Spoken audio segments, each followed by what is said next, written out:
बचपन से ये सिखा दिया गया है कि अगर आपसे गुनाह हो जाते हैं तो घबराने की कोई बात नहीं है। वैसे तो गुनाह शैतान करवाता है, लेकिन फिर भी अगर हो जाते हैं तो आपके पास ऑप्शन है कि आप मक्का मदीना चले जाओ, हज कर लो, आप भूल जाएंगे।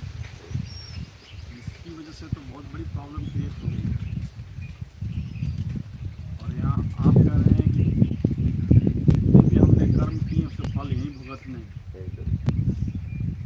आप आपका परिचय बताइएगा। मेरा नाम है मीर नुआ। मैं रहने वाला यूपी से हूँ, लेकिन एक्चुअली 20 साल से रहता हूँ इटली में। तो आपने कुरान पढ़ा है? जी पढ़ा है। ठीक। कुरान में ऐसा कहीं लिखा है कि मक्का मदीना जाने से पाप धुल जाएंगे? कुरान में नहीं लिखा है। तो आप किसकी बात मानते हो? मुंह की बात मानोगे, कुरान की बात मानोगे? ये जो हदीस में लिखा हुआ है, किसमें?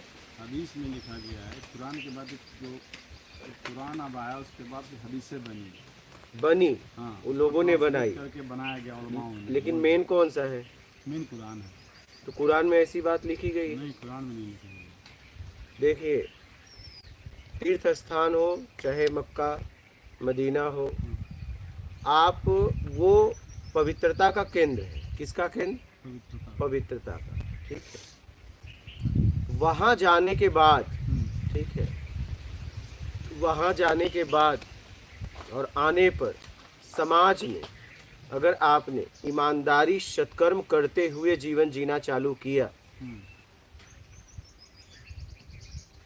तो आपका कल्याण होगा।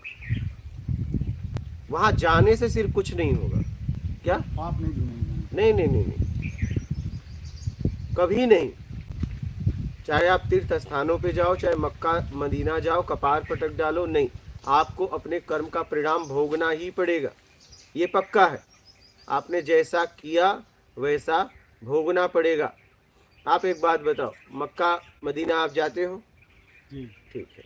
वहाँ बोला गया है शैतान भी है। जी। आज तक वहाँ रहने के बाद भी वो छूट पाया? नहीं छूटा। बोलो क्यों? तो आप जाके कैसे छूट पाओगे?